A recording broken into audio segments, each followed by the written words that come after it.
He's gonna make it clear. Did you know? Come on, listen here. Did you know? Hello, and welcome to the Did You Know Show. My name is Brian Green, and today's show is sponsored by Always Best Care Senior Services. And today we are in the sunny side of Delaware with two really powerful, influential folks. And we're in a nice institution called Communities in Schools.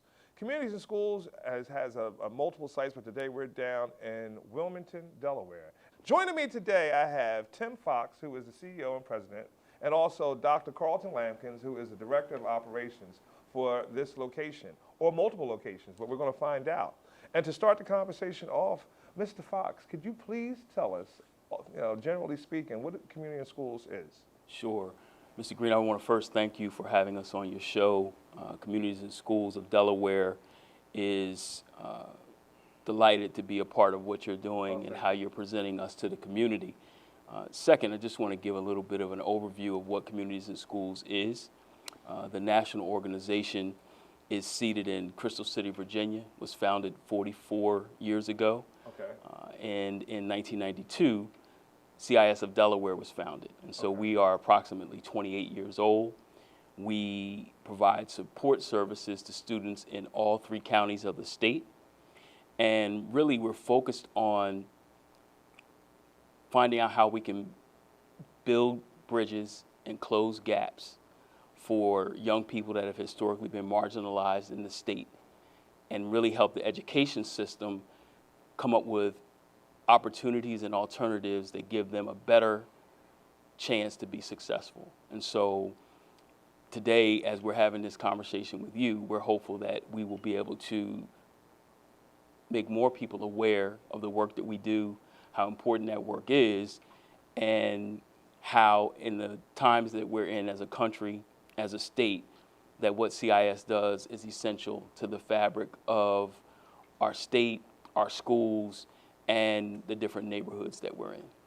So, the Did You Know Show is centered around connecting people to home, community, and business resources that you ordinarily wouldn't know about. And so it really falls in line with Communities in Schools, commonly known as CIS, correct? And so you guys, as you mentioned, are in Delaware since '92. And how many locations do you have in Delaware? So we're currently in 18 schools throughout the state. Oh, wow. We have approximately 27 staff people, and 25 of those individuals, actually no, 22 of those, 23 of those individuals are serving children and families full time. They are working with young people and really helping them, not just from an academic perspective, but really helping to meet their social, emotional, and mental health needs. And so we're going to talk a little bit more later about what that looks like. Okay. But that's in general what we do. As the CEO and president, what is your mission strategically? And what is your responsibility? What do you cover? What is your focus? And what is, like, if I had to say your priorities, like 0, 1, 2, 3, what are you focused on? Sure. My first priority is to humanize individuals that have been dehumanized and devalued for generations. Delaware, fortunately or unfortunately, has not always provided the most equitable opportunities for children of color and children from low-income families. But instead of harping on that and creating an atmosphere to be perpetual victims, CIS is working on how we can pull people out of that space. Okay. How can we break those generational cycles? So that's my central priority. Outside of that, it's really being able to communicate to potential donors why this work is essential, and make sure that young people are not a data point. They're not just a metric. They're not a number. There's a part to them that's very critical, and we see that part. So my responsibility is to make that reality for individuals that can give into our organization. As a nonprofit, that's essential. The last part of it is really making sure that we have a cohesive culture within our team, making sure that our staff feels empowered to do the work. The work can be heavy. It absolutely is addressing trauma. And when you're dealing with individual's trauma and you have your own trauma, there has to be some support for you as well. And so my responsibility, along with the rest of the executive team, is to try to create an environment where people want to come to work. They want to be invested. And we're very fortunate to have a great team. And you're going to talk to some of our team members later on today. And so let's get started. Dr. Lampkin, Dr. Carlton Lampkins, you're the Director of Operations. What is your role? What do you do? What is your mission? First of all, thank you for having us It's my absolute on pleasure, our bro. program to make the community aware of communities and schools and what we do.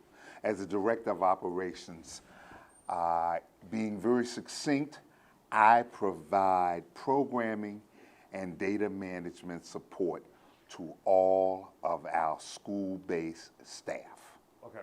Now, what does that mean for the layman? What does that mean for the layperson? That means that I provide onboarding training, I provide access to a variety of programs that they can use with their students. I assist them with getting mentors through our state mentor coordinator or working with other corporations, receiving and distributing basic needs kinds of items to our schools, be it exposure by providing buses for field trips for our students to go on college tours, be it some special opportunity whereby our students are exposed to a variety of career opportunities through our PHASE program, Professionals Helping Adolescents Succeed in Education. So it's just a variety of things as it relates to programming that I do, and we are very, very data oriented, and I serve as the data manager for our state organization, and so I have to be sure that all of the updates, if you will, to our national data base are disseminated to the staff, help them with entering data as much as possible, of course, setting up their data accounts, etc. So, and it's interesting, both you and Mr. Fox both have mentioned funding. How is communities and schools funded? Who's the baseline funder? What do you guys turn to for your funds? And I guess at this point, we could probably list at the bottom of the screen for our viewers out there that are interested in perhaps contributing or volunteering some type of resource. But baseline, who funds you guys? Sure. So we have blended funding. We have support from the philanthropic community, foundations. We have support from corporations, and we have support from our state legislature. Every year they have an annual process in here in the state of Delaware called the grant and aid process. And so CIS applies annually for those resources. A lot of those resources are given to nonprofit organizations like Communities and Schools to provide additional supports for children and families throughout the state. And so that blend of funding is what supports and sustains us. Okay, now take me through it. You guys are in, I think you said 23 schools, or you got 23 staff members, so however it works. For the children that could benefit from Communities and Schools, do you guys get a referral? How does that work? So for my parents, for my aunties, for my village that are watching, if they have a child that could benefit from the additional services and resources that Community and Schools provides, do they have to work through the guidance counselor, or can they come directly to you guys? How does that work? So the referral process is blended as well, to be quite frank. Okay. We have staff people within the school that can refer young people. Young people can self-identify. Family members can refer their young person to Communities and Schools. Literally, the name of our organization is what it is. It's bringing community resources into the school building or into the school culture to make a difference for young people. We include our parents, grandparents, guardians, aunts, uncles, whoever is part of that village that's building or supporting that young person has every opportunity to refer a young person to communities and schools. So there's no limit. There's no barrier, if you will, to becoming a part of CIS, with the exception of whoever is referred, someone that's responsible for them has to fill out a consent form. But other than that, it's a very easy process, Mr. Green. Wow. So if you just tuned in, my name is Brian Green, and I'm sitting here today at Community and Schools. We're down here on Kirkwood Highway, 3931 Kirkwood Highway, to be exact. I want to take a quick break, and on the other side, I want to come back, and I want to have more discussions on the different programs and resources. I want to talk about the IEPs and all those kind of deals. Stay tuned. Don't go away. Did you know?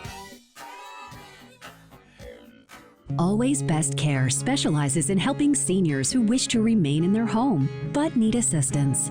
Our flexible care programs vary from hourly to live-in. Simply put, we're there when you need us.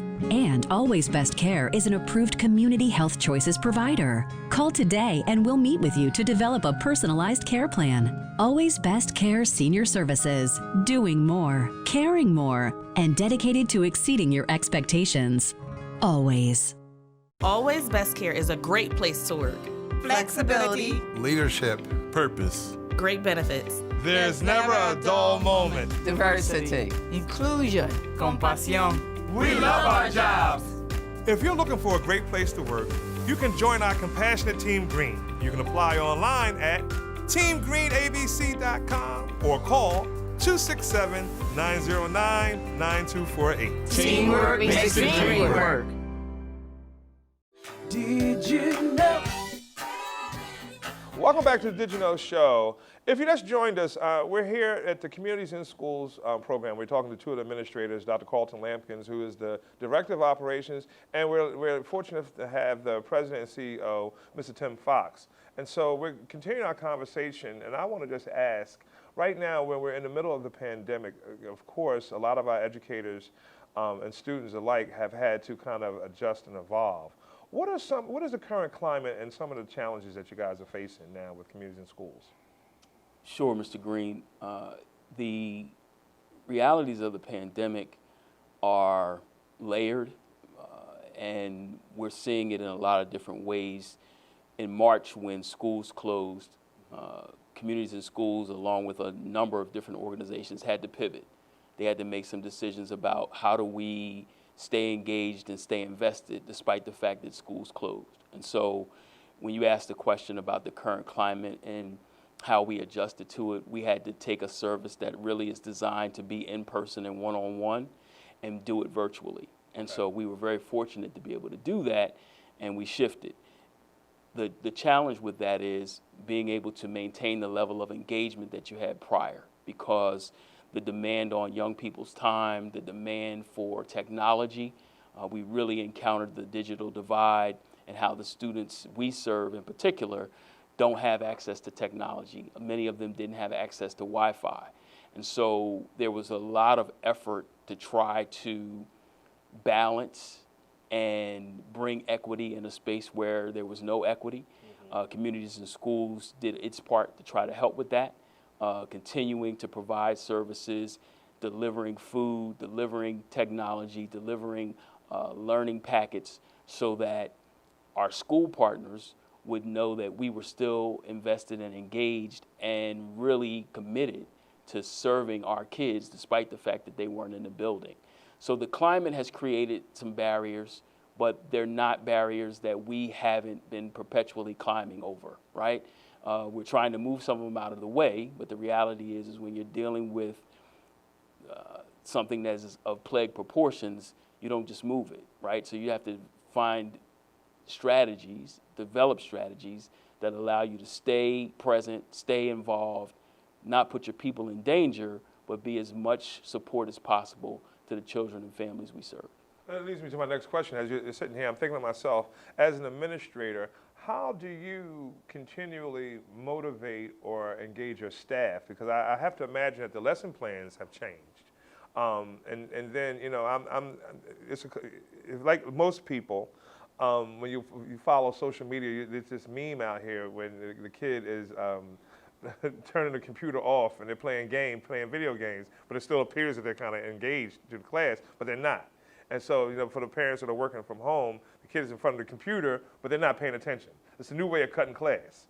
So I guess in my mind, that's a challenge for educators because they have to, like you said, engage the kids. And how do you do that? It's probably, in some instances, a challenge to engage kids in certain subjects that are probably not popular when they're in class. But when you're doing it virtually, what are some of the strategies you guys have done, and what are some of the I guess, retreats or some of the topics that you guys have covered to kind of motivate your staff? Really good question. I'm glad you used the word retreat. So interestingly enough, annually we have our orientation. It's every summer in August. And so August 2020, we had our orientation to prepare to go back to school. Okay. We knew that we wouldn't be going back to school in person, so the orientation was virtual, and we were preparing to provide virtual supports. You asked about how do we support our team. You're going to talk to one of our team members later on, and you'll be able to get perspective from her. Okay. From our end, from an administrative end, the goal has really been to, as I said before, be present, be available, make sure that we are giving them an opportunity to discuss issues that really are impacting them. As you know, we're not only dealing with the pandemic that is a health issue, but we're also dealing with social justice issues that are of pandemic proportions as well. And so when we've met with our team members, initially we started meeting with them week to week, and that wasn't the norm. Normally our staff meetings were monthly, but we went from monthly to week because we felt that it was important to show that as an administrative team and as an executive team that we were committed and as involved with it as they were. And I believe that helped us develop even deeper relationships with our team members and let them know we plan to stay solvent in the midst of a crisis, because a number of organizations had to lay people off, they had to shut down. CIS was very fortunate and blessed to not be in that situation. So I'm certain that part of the stability that we've had with our team is that we've remained stable as a network. So when I say CIS remaining solvent and remaining, I want to say relevant or really substantive to the students out there, Dr. Lampkins, are you guys having a problem like most institutions with securing Chromebooks? And I know that you're connecting people to programs and matrix and all that kind of thing. I'm going to give you an opportunity for those people that are watching. I'm going to continually ask throughout the show, how can the village, whether that be a family member or a corporate entity or a not-for-profit, first of all, are you guys having Chromebook issues, Wi-Fi issues? We've softly said it in the beginning, but what resources can you tap into or would love to tap in? What's your wish list to kind of deal with it? Good question. Not as much now with the new school year, because when we first started this back in March, there was the push to get a Chromebook into every kid's hand. Okay. Well, yeah, you got a Chromebook, but now you don't have Wi-Fi. Right. So we've been working with Verizon and Comcast and other Wi-Fi entities to get these homes the Wi-Fi connection and services for very minimal price, and in some cases free, depending on the location. At this particular time, we really don't have a problem with kids having Chromebooks. Okay. Unless the vendor, because everybody in the whole country is using Chromebooks. Right. So that's where the problem comes, is because the vendor can't meet the orders. Right. Other than that, kids have Chromebooks. We still have too many kids who don't have Wi-Fi, but we're still working on that, and that's a major piece of what we try to do to support the schools, is visiting parents, talking to parents about this is what you need to do in order to get Wi-Fi connection so that your kid can be engaged in the learning process. What are some of the other challenges besides that? You know, that's me, a non-educator, if you will. You know, I've heard about a Chromebook, but are there other issues that you want to bring to light and mass that we could really support and help you? Some of them don't necessarily have to do with community. Okay. Some of the bigger issues that we have right about now have to deal with the homes and getting kids to sign on, to be engaged in learning. The other piece is that because communities and schools is a supplemental, if you will,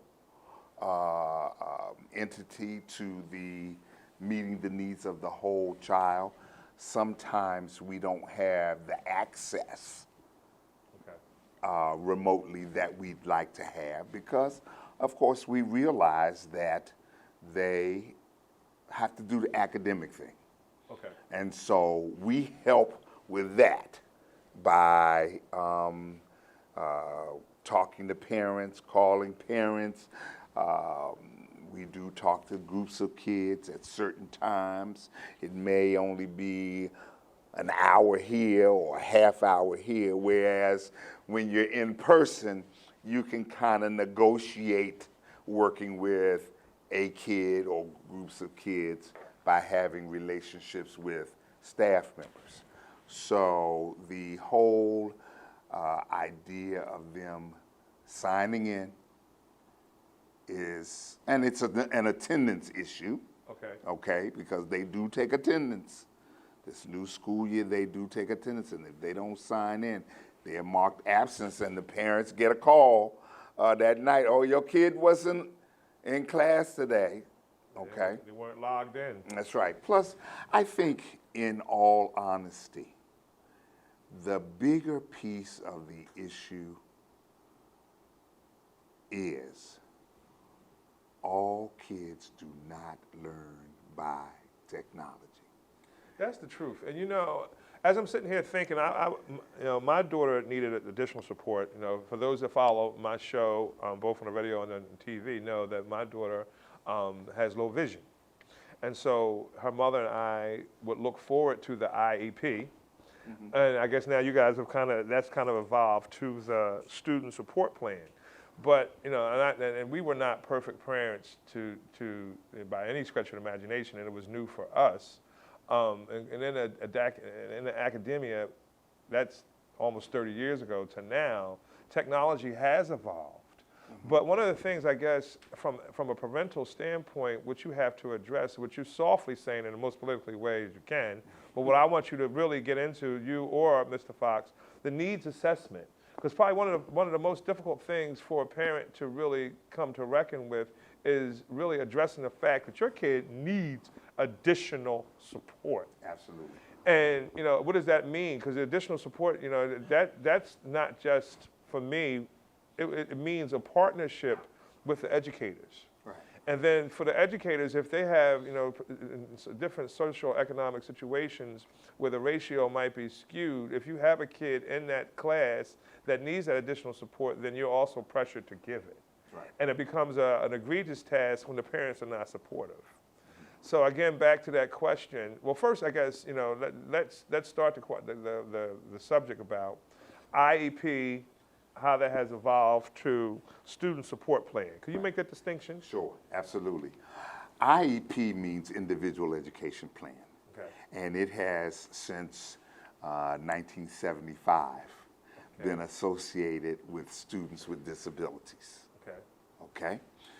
So the model for communities and schools, instead of calling it just an assessment, we call it a student needs assessment.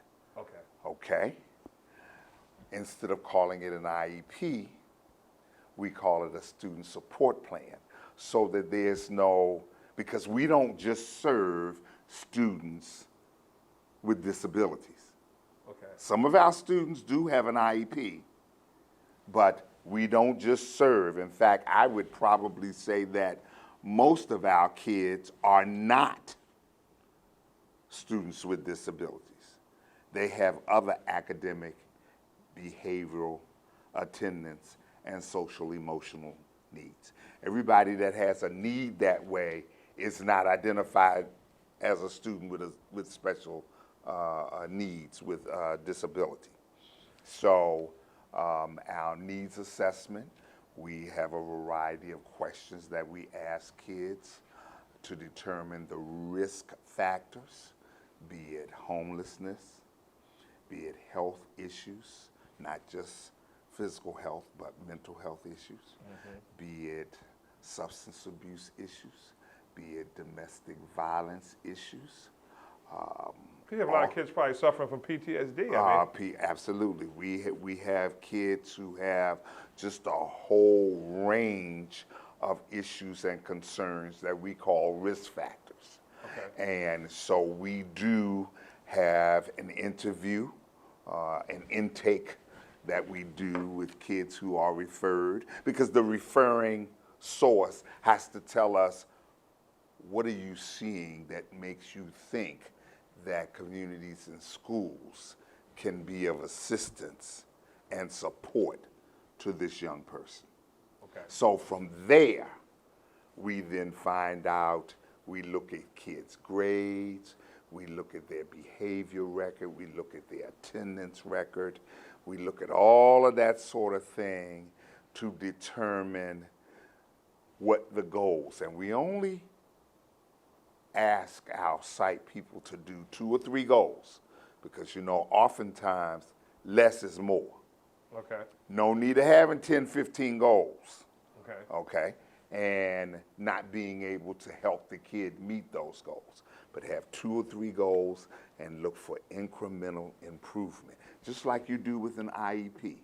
An IEP has goals. At the end of every marking period, right, the teacher reviews those goals, reviews the strategies, looks to see if the student has met those goals, and if not, maybe tweaking the strategy, not necessarily getting rid of the goal, using some different strategies to get to the same thing.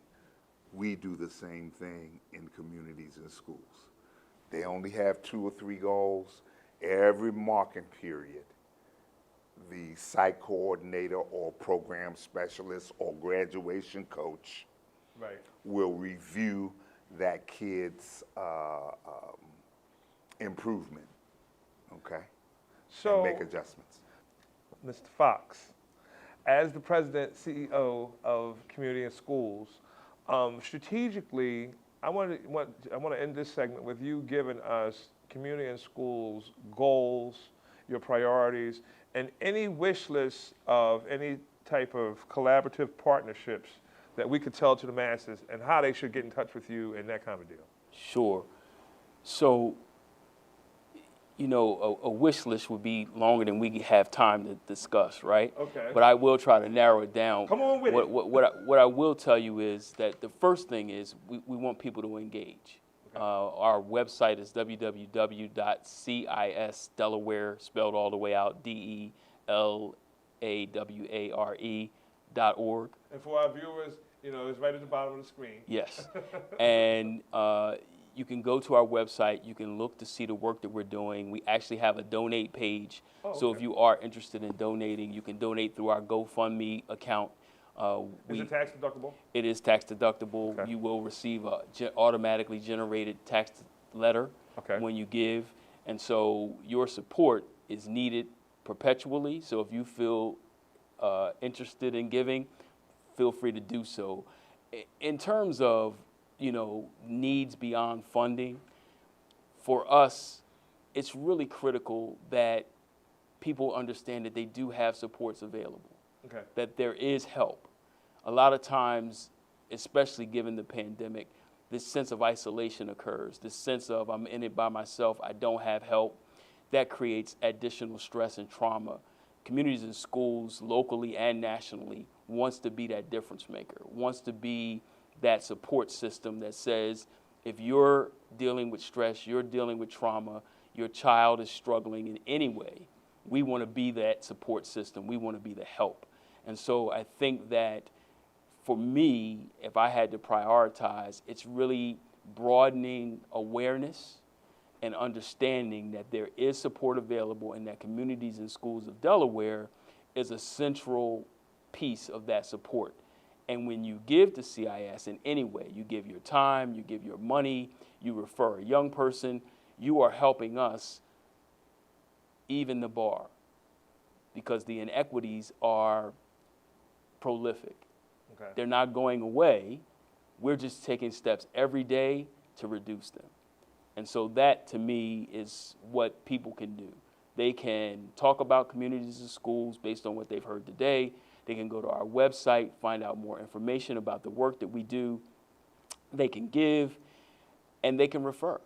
Okay. The more students that we have referred to our program, the more in demand we are, and that demand we can share with potential funders and other stakeholders, which creates a cycle of progress. So those would be kind of my top shelf ideas and thoughts at this moment. All right, so we're going to continue our conversation with Dr. Lampkins. We're going to bring Mrs. Audrey Benet, who is our site coordinator for CIS, back into the conversation. Mr. Fox, thank you so much for participating in this conversation. Don't go away. And I want to remind our viewers out there that you can check me out on Saturdays at 4 p.m. on my WURD radio. The Did You Know show is on live, 4 o'clock on Saturdays, and as we continue to discuss those situations, those different services and support issues out there that you ordinarily wouldn't know about in our home community and business resources. Okay, stay tuned. We'll be right back, and we're going to continue our conversation with CIS. Mr. Fox, thank you. Thank you. Did you know? Always Best Care specializes in helping seniors who wish to remain in their home but need assistance. Our flexible care programs vary from hourly to live-in. Simply put, we're there when you need us. And Always Best Care is an approved Community Health Choices provider. Call today and we'll meet with you to develop a personalized care plan. Always Best Care Senior Services, doing more, caring more, and dedicated to exceeding your expectations. Always. Always Best Care is a great place to work. Flexibility. Leadership. Purpose. Great benefits. There's never a dull moment. Diversity. Inclusion. Compasión. We love our jobs. If you're looking for a great place to work, you can join our compassionate Team Green. You can apply online at teamgreenabc.com or call 267-909-9248. Teamwork makes the dream work. Did you know? Welcome back to the Did You Know show. Joining us on set now, we have Audrey Benet, who is our site coordinator for CIS. Returning is Dr. Carlton Lampkins, and we're going to have a conversation now more about the operations of what CIS does. And Audrey, you're a site coordinator. What does that mean? What do you do? So I wear many hats. It's Okay. not just one thing that I do, but the biggest thing that I focus on is building relationships. And in doing so, I'm able to get rid of some of the barriers that my students face, whether it's with their academics, their behavior, or social emotional needs that they have. Okay. And so with that, are you present? Do you evangelize yourself around to the different sites? So no, I actually am at Newcastle Elementary. That's the site that I case manage my students. I actually, prior to working at Newcastle Elementary, I was working at William Penn High School. So I've been with communities and schools now for 7 school years. Oh, wow. Yeah. So Dr. Lampkins, when we think about CIS, it's a regional situation. Yes. And and when we started the show, Mr. Fox told us that you guys are headquartered in Crystal City, Virginia, but there is a regional situation. Can we talk more about that? Sure, absolutely. Regionally, in fact, we don't have any sites, any affiliates, we call them affiliates. We don't have any affiliates in New Jersey. Oh, wow. Isn't that interesting? That But is. we do in the state of Pennsylvania. We have CIS of Philadelphia, CIS of Pennsylvania, CIS of Harrisburg, Okay. that Allentown, Lancaster, all that area up in there. So there are a lot of different affiliates in Pennsylvania.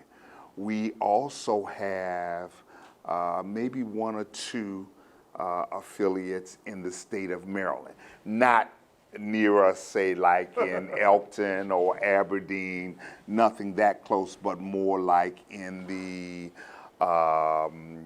Silver Spring, Prince George's County, Montgomery County, in those areas of the state of Maryland. Shout out to my family in Gaithersburg, Maryland. Yes. And over the years, when you said Silver Springs, that immediately came to my mind as we have this conversation about the evolution of technology. We would be remiss if we don't mention the evolution of kind of these rural towns that have come about that are more and more populated and have more and more strip malls and more highways and signs and that kind of thing, and schools. And so, Audrey, when you wear more hats, the planning, the integrated student support, tell us about those programs. So as a site coordinator, when we first enter into the school, of course, we're building the relationships with the administrative team. And in order to do so, you have to do what we call a school needs assessment. Within that school needs assessment, you're interviewing all stakeholders. So there's opportunities for me to speak to somebody that's on the custodial team. I can speak to somebody that works in the cafeteria. I definitely speak to the teachers because they're in the classrooms with the students, so they have a better feel of what the students actually need as a whole. And then from the school needs assessment, I then do a school support plan. So that gives me an opportunity to basically take everything from the needs assessment of what has been provided to me to say, okay, this is the support that the school needs. How do I meet the need of the entire school? Once I'm done with the school support plan, I then build upon my caseload. And as Mr. Fox and Dr. Lampkins stated earlier, anybody can refer a student. So again, if a bus driver decided that, you know what, I think this student could benefit from being a part of communities of schools, then all they would have to do is just submit the referral to me. I would then send a consent form home to that student, and then the parent would sign the consent form, bring it back. From there, I will go ahead and do a student needs assessment, and that has already been, touched on. I would also do a student support plan, and then from there, it's really just building on what the student needs. Depending on the need of the student, as Dr. Lampkins mentioned before, each student has at least 2 goals. So it could be an academic goal, a behavior goal, an attendance goal, social emotional goal, whatever that goal is, that's what we're working on. And a lot of the times you need to make sure that you're meeting the student where they are. So when you're first interacting with a child, they're not going to just divulge everything to you the first time that you sit down with them. So it's the key part of my job, in addition to building the relationship, is being consistent with them. So once a month as a site coordinator, we are required to meet with our students, but there's times where I'll meet with the student 2 to 3 times out of the month, depending on what that need is, so I can meet their needs. Are you seeing in your role some of the localizations of issues? In other words, are you seeing more issues that are really germane to Wilmington versus maybe Sussex County? There's a major difference. And this is just not from my own personal experience because I've never worked down in Sussex, but we do have site coordinators that are in Lower Delaware, and they express to us all the time that the needs are extremely different. They are in impoverished areas that the kids in the city of Wilmington may have more of an opportunity in the city of Wilmington than they do down Lower Delaware. And so I feel like although our overarching goal is to make sure that we're consistent across the board, you do have to alter what it is that you're providing to not only that student, but to the school as a whole, because not every school need is the same. Do you see kids sometimes, and it's a common situation sometimes, out of need, a kid might relocate within the state of Delaware, and so some of those issues that might have been germane to now maybe Sussex or Kent, and now you have that kid in Newcastle, and so those issues are a little bit different and they're handled differently. You're saying meeting people where they are. I guess it's the flexibility of it. So do you guys, from a regional standpoint, and I don't mean to be kind of redundant, but you kind of softly said it, but I want to stay there for a minute. The site coordinators, are you guys comparing notes? Absolutely. So we have a high school team, we have a middle school team, and we have our pre-K and kindergarten team. We meet twice a month, just so that way we're talking amongst ourselves because, of course, all of us are at different sites. I believe only 2 of our sites have more than one person at that site, but most of us are a one-man band. So you're at that site by yourself, and so it's very important for us to be able to talk amongst ourselves and say, hey, this is what's working at my school, or this is what's working at my school, but these things aren't quite working. And so to be able to get feedback from one another is extremely important.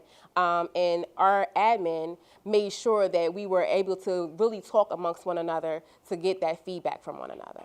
Dr. Lampkins, we've spent a lot of time talking about the students, and we've softly said, that the parents and the teachers obviously have a different walk now with the climate, with the current climate, clearly with pandemic and that kind of thing. But even outside of that, are there any parental or teacher support groups that have kids with issues that they could tap into and maybe talk to other parents? Because obviously as educators, you guys find support in talking to each other. But I'm just wondering, because I look at you as a connector. Mm-hmm. And then are there resources for parents that might want to talk to another parent? Hey, my kid is going through this, or what's better than that is I have an older kid and we got past it. Are there any kind of support groups like that? Absolutely. Parent engagement is an important part of what we try to do. And this is where the collaboration, you hear the term, it takes a village. Yes. This is where the village comes together. Communities and schools, site coordinator, counselor, administrator, school psychologist may come together and develop some type of program where they're going to help parents help their kids with technology during this time. Right. Okay? Or how to help their kids with some emotional issue or problem. Some coping. Self-care, some coping skills. Okay, Right. some conflict resolution kinds of skills that they may need. I have to imagine that, you can only benefit from that, especially from let's just say an older parent in terms of, my kid went through that. Because it's a lot easier sometimes to talk to somebody that's gone through it. And you feel the realness of it. Like, if you're, I see it, let's take it out of education. Cancer survivors talk to people that are going through cancer. Yes. People with, people that are dealing with Alzheimer's talk to other people who are dealing with Alzheimer's. So if you have a kid that needs, the student support plan or the IEP, it's easier to talk to a parent because they understand, especially if you're talking with single parents that may not even have that nuclear resources. Sometimes, everybody doesn't have access to Big Mama or that intergenerational support, if you will. Some people are isolated, especially if you're coming out of a domestic abuse situation that your kid has fully witnessed. And they have to carry that into there. And then, there's a situation, sometimes school is an escape from a domestic situation. But now if you're home, so now you're home, you're not escaping it. Everybody's here 24/7, we're dealing with it. And so you guys provide, from all accounts, different issues. I guess let's shift the conversation to the monitoring and adjusting. What happens with that? Walk me through that monitoring and adjusting piece. So because I'm at Newcastle Elementary, we don't base it off of marking periods. We don't have marking periods. We base it off of semesters. Okay. So it's slightly different.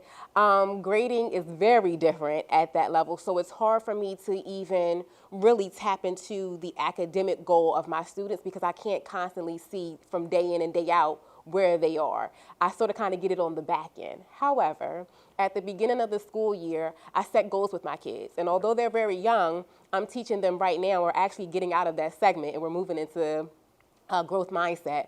But I'm in a segment with them right now as far as creating the goals for this school year and what does that look like. And it may not necessarily always be academic. It could very well be that, I don't really know how to express myself, and so I want to learn how to do that a lot better. And so what are the steps that we need to take in order for you to do that? But in regards to monitoring, again, we have the goals, and within them, there's 3 things that we focus on. It's going to either be the academics, the behavior, or their social emotional needs. Okay. And with that, I've come to find that when the student is setting the goal themselves, it's more realistic to them, they're more apt to work on it. Versus as the adult, I could tell you, oh yes, you need to work on this, but it doesn't necessarily mean that they're going to be invested because it's not coming from themselves. So in order to make sure that it's actually successful, you want to constantly monitor them. So again, meeting with them once a month or multiple times within the month is a way for you to be able to track their progress and see how they're doing. For the behavior side, I'm able to see that a lot more. I can see if you got suspended for the month, or I can see if the teacher said that, you know, you need to take a break, so you need to go down to ISS. In building relationships, not only with my students, but with the parents and the staff at the school, there's times where the behavior interventionist will call me and say, hey, Bonet, I have one of your kids here. Do you want to come and talk to them? And I'm like, absolutely. So hopefully I can get them back to a place where they are able to go back inside the classroom when we were in person. Very different now because, of course, we're not dealing with behavior issues in the same way that we were dealing with behavior issues when we were face-to-face. And so you're building on the advocacy. Let's take a quick break. And when we come back, I want to talk more about the proven success graduation. I want to talk about, you know, any outreach that we're doing for the first generation college students, any job readiness programs we got, financial literacy, all of that.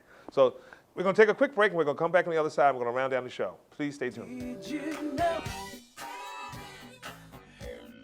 Always Best Care specializes in helping seniors who wish to remain in their home but need assistance. Our flexible care programs vary from hourly to live-in. Simply put, we're there when you need us. And Always Best Care is an approved Community Health Choices provider. Call today and we'll meet with you to develop a personalized care plan. Always Best Care Senior Services, doing more, caring more, and dedicated to exceeding your expectations. Always. Always Best Care is a great place to work. Flexibility. Leadership. Purpose. Great benefits. There's never a dull moment. Diversity. Inclusion. Compasión. We love our jobs. If you're looking for a great place to work, you can join our compassionate Team Green. You can apply online at teamgreenabc.com or call 267-909-9248. Teamwork makes the dream work. Did you know? Welcome back to the Did You Know Show. As we round down this show, and it's been a great episode for me, I want to remind our viewers that you can check me out on 4 p.m. on Saturdays on WURD FM, 96.1 FM or 900 AM on Saturdays. The Did You Know Show is a live show that we talk about the different home, business, and community resources that you ordinarily wouldn't know about. Dr. Lampkins and Audrey, as we wind down this show, I want to talk about, you know, the completion, I guess the success factor. When you talk about graduation, I want to talk about the different programs you guys have for either job readiness. How do you support the first generation college students? And then, you know, one thing that I want you to interweave in the conversation, if you don't mind, is are you inspiring the kids to vote? Audrey or Dr. Lampkins, take it away. So I'll go ahead. In Okay. regards to graduation, as Dr. Lampkins mentioned before, we do have a program called PHASE, which is Professionals Helping Adolescents Succeed in Education.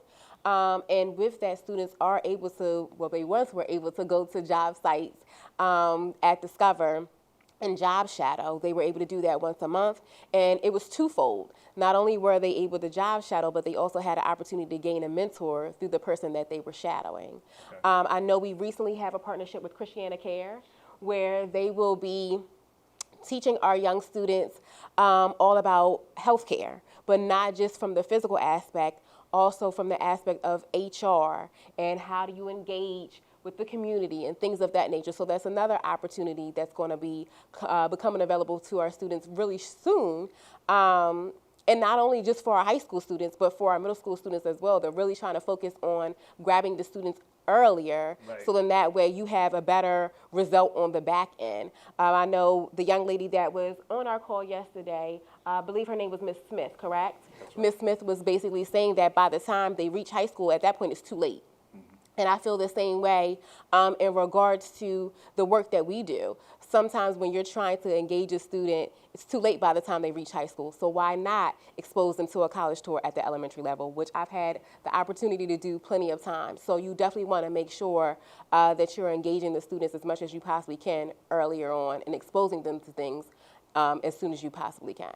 And let me flip the script. When we talk about there are a lot of different college tours and college visits, are we equally redistributing that knowledge or the opportunity for the trade schools, carpentry, plumbing, electrician? Absolutely. So last school year, 2 school years ago, I had an opportunity to actually connect with Dale Castle Votech School. Okay.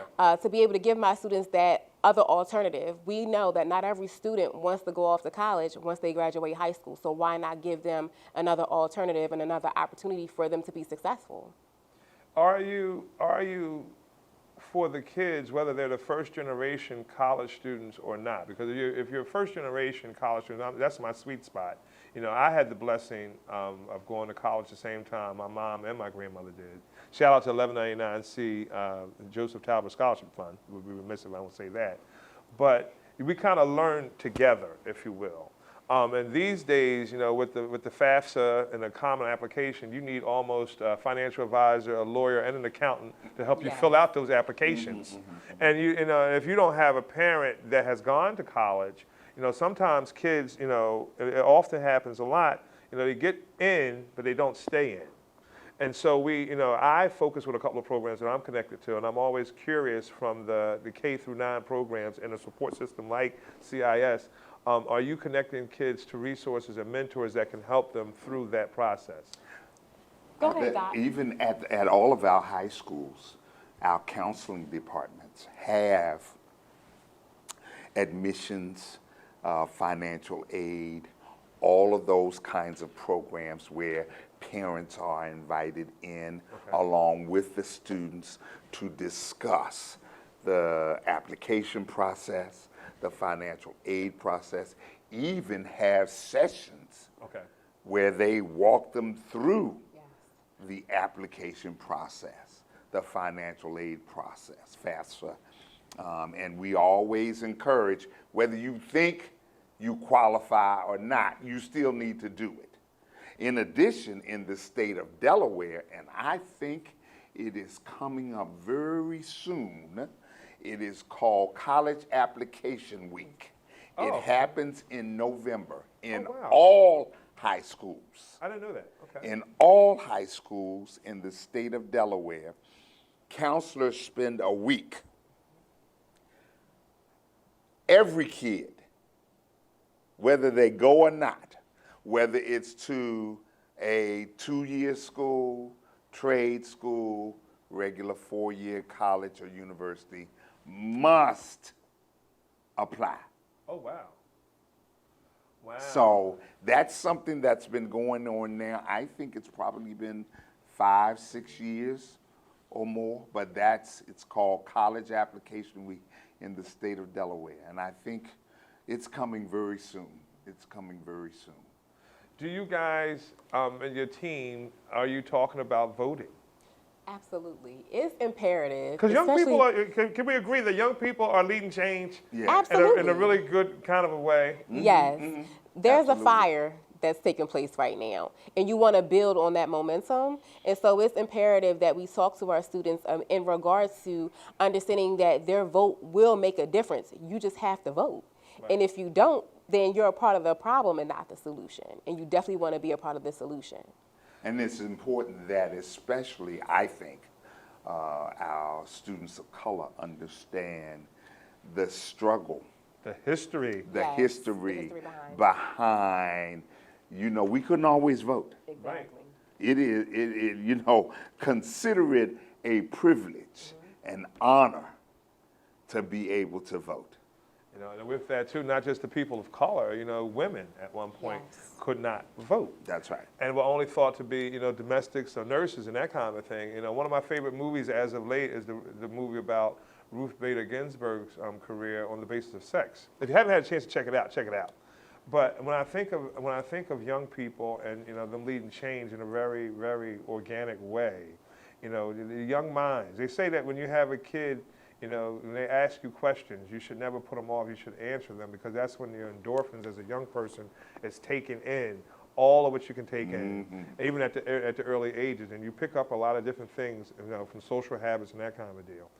As we wind down the show, I'm going to just say again, community and schools is a not-for-profit institution, and if you make a donation, if you look at the bottom of the screen, if you look at the bottom of the screen, you can obviously make a donation that is tax deductible. Audrey, you guys have marquee events. Can you tell us about them? Absolutely. So we had an event called Champion for Children, where we were able to invite people to understand a lot more of what communities and schools offer. We also had an opportunity to highlight 3 of our champions, and I'll allow Dr. Lampkins to express we honored and recognized the student advocate work that has been done over the years by our Congresswoman, Lisa Blunt Rochester, by Chris Kinney, the owner of ShopRite Foods, as well as the queen of advocacy for children, B.B. Coker. And it was just a wonderful experience, and we were happy to recognize those. Who was the MC for the event? The MC was truly the illustrious Carlton Lampkins. It was a wonderful event, and we invite any and everyone to go to our website, because there is still the opportunity to support our young people by your donation. Wow, and so you guys held it virtually, and then hopefully next year we'll be past this. Yes. And we can, you know, when you have it again next year, because it is an annual event, correct? Yes. Yes. So we have it again next year, you will be able to have it in person. And perhaps, you know, yours truly will put on a shirt and tie. Come on now. And come on down there and participate in the Soul Train line. You know, Communities in Schools is a wonderful program. I'm glad we made the distinction and throughout the program between the IEP and the Student Support Plan. If you look at the bottom of your screen, you can certainly make a tax-deductible donation. You can definitely get involved. And if you know of a child that could benefit, whether they're, you know, K through 12, that could benefit from CIS, certainly go to the website and look about how they can be referred and how they can be taken through the referral program. Dr. Carlton Lampkins, thank you. Audrey Bonet, thank you, site coordinator. I really appreciate you guys really participating in this and learning. You know, I've learned a lot about communities and schools. Thank you so much. All right, that's the show.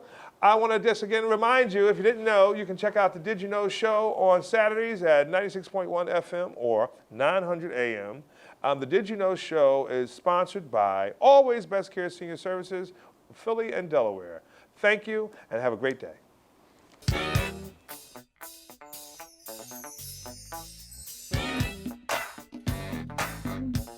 Did you know he'll help you understand?